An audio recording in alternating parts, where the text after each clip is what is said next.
Welcome to the Red Dice Diaries, and in this video response I'm going to be answering Tim Harper aka Samwise7 RPGs 13 questions about role-playing games.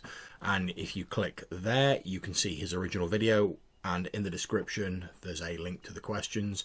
He's asking for video responses or even just responses in the comments. I think, you know, as a community that's a great thing. Encouraging a dialogue gets people talking, it gets you more exposure to different ideas within the hobby. So here are my answers. Question 1 is, can you please describe in detail any negative situations that came about in your life because you played RPGs? For example, were you ever bullied, belittled, made fun of, told you were going to hell because you played those games, etc. Now, I know there was a lot of sort of anti-RPG, especially D&D sort of religious feeling in America. I certainly, and I'm presuming probably in other places as well, but I certainly was never really exposed to that. The only real sort of negative situation I had is certainly when I was at school and when I was younger.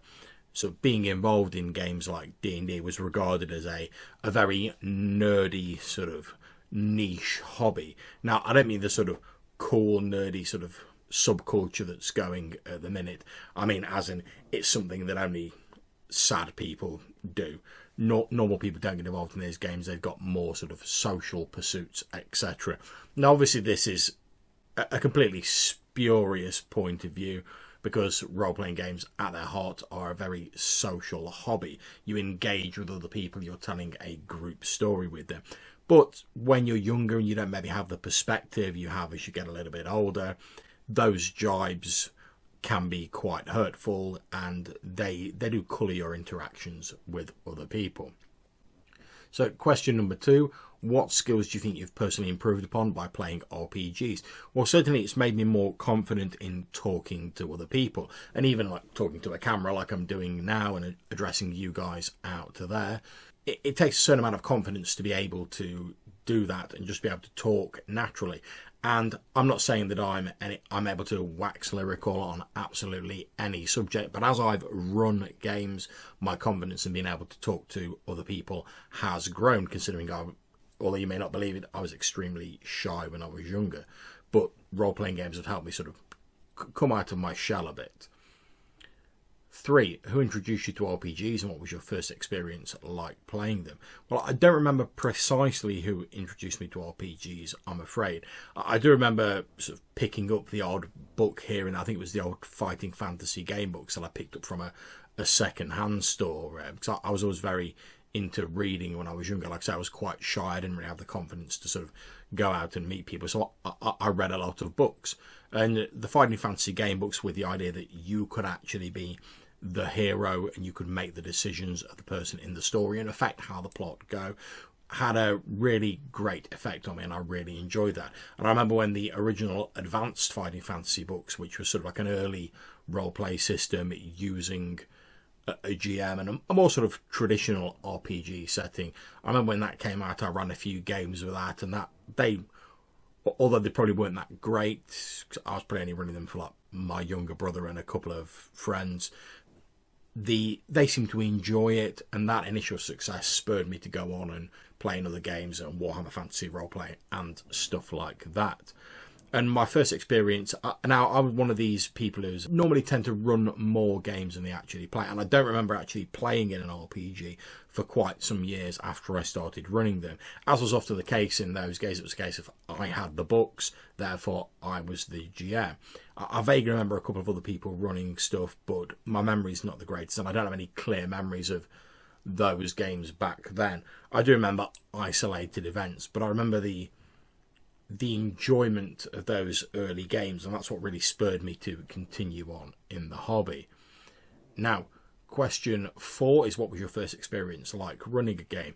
Well, it was extremely nerve-wracking. You never know how these things are going to go over, especially with, at that sort of early point in time, me not really having any practice or probably even a clear grasp of the rules, and having players who had never done any RPGs before. But we sort of muddled our way through, and at the end of it we'd all spend a few hours enjoying ourselves, or it's probably just some thrown together random dungeon or something like that. But it did give me confidence, and to go on and create more of these adventures, and it was something I greatly enjoyed. Question 5, I'm afraid I can't really give you an answer, because question 5 is, what is it like designing your own system? Now, this is something I've never really attempted to do. I think it's a very worthwhile exercise for people to do. For myself, however, I think there's a large amount of systems already out there, and given the amount of play testing, etc., that you would have to do, I'm not convinced I would have a great deal to bring to the table that I could offer in terms of a new system. I much prefer to take an existing system and make my own campaign setting for it, which handily enough leads us on to question 6, which is, what is it like making your own setting? Well, I think making your own setting, if you're trying to sort of be at all comprehensive, is an awful lot of work. There's a lot of stuff that you have to think about, and I've recently been creating a D&D setting, and there's tricks you can do to cut down on that work. You can get the players involved in sort of co-creating the world, and that does help an awful lot. However, when it comes down to it, all the recording of stuff, the overarching sort of themes of the world, the weather patterns, the gods, the continents, loads of stuff like that, all ultimately rests on the GM's shoulders. And it's a lot of work to do. However, when you have put together that campaign world and you see your players enjoying it, you get that satisfaction of knowing that here's something you and they have created and that you're now all enjoying, and it sort of almost takes on a life of its own and becomes more than the sum of its parts. Question 7 that Tim asks is, why do you think tabletop RPGs are not known about by a good many people in the public? Now, I think this is changing quite a lot, the sort of nerd culture and role-playing games. I think it's becoming more prevalent with Game of Thrones and various fantasy TV shows, stuff like that. It's starting to penetrate more the public consciousness.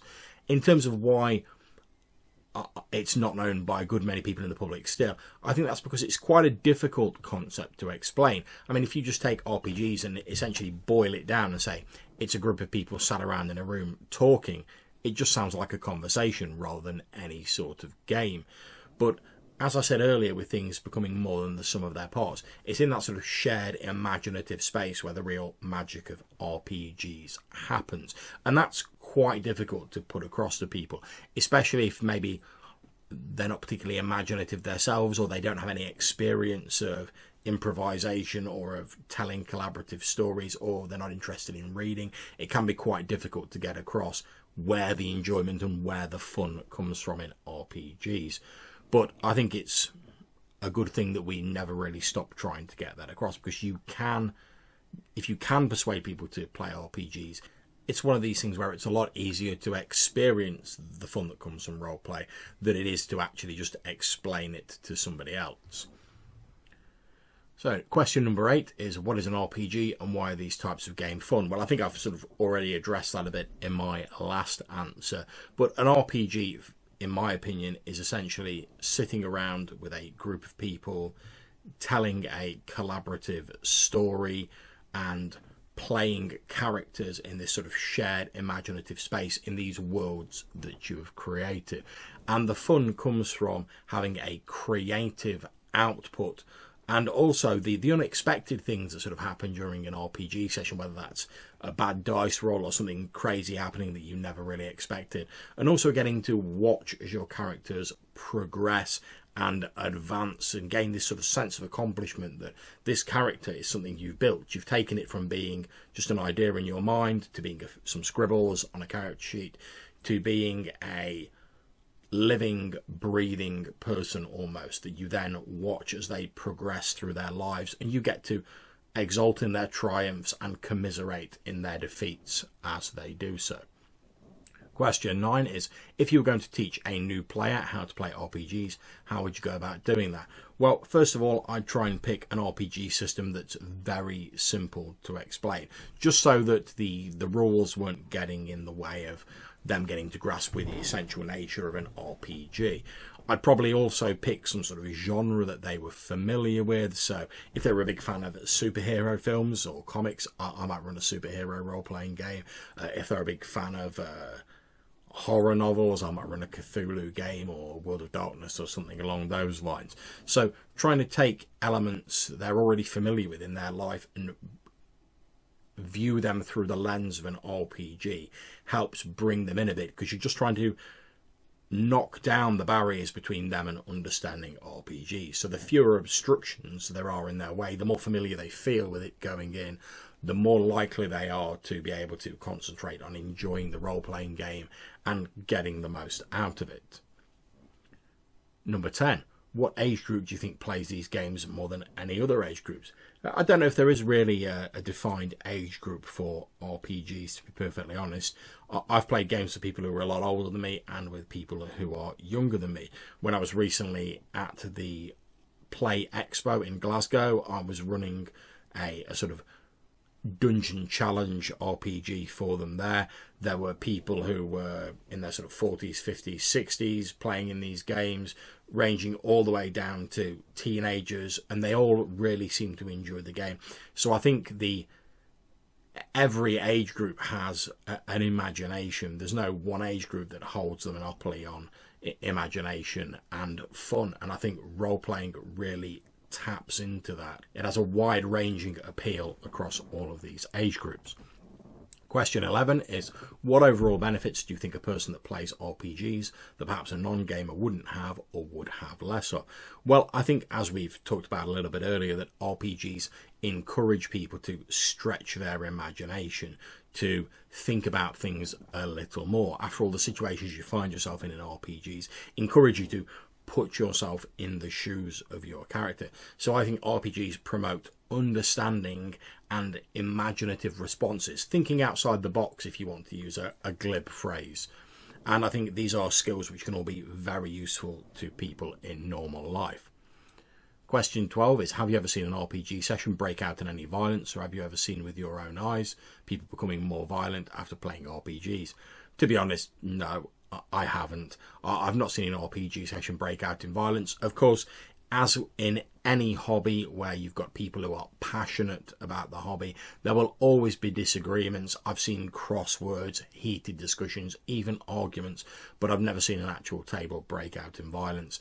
And I don't believe that playing in RPGs inherently makes you more violent.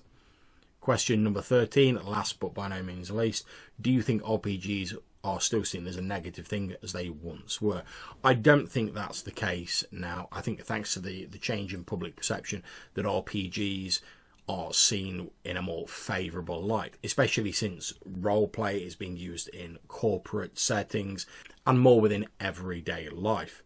I do think there will probably be still a few sort of hardliners who will frown at roleplay and will perhaps think it's something they don't want to dabble in, or they'll have dark associations with it.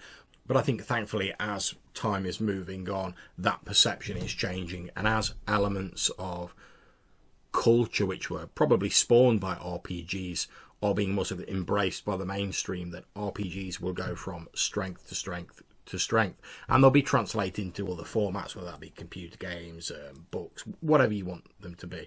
Of course, they'll be translated into new formats, but the crux of role-playing games, which is this imaginative shared space and this creative output, will remain the same and will go from strength to strength and become more popular as time passes. So there we are, Tim. I hope that I've answered your 13 questions and that you find them useful. If you have any comments, anyone who's watching this video, please put them in the links down below. You can catch up with us on all the normal social media. I advise you, if you have at the time, make a video response to Tim's video, or if you can't do that, just post in the comments section of his original video, or if you want to post in the comments section of this video, feel free. I really do enjoy reading what you write. So until I see you next time, take care and happy gaming.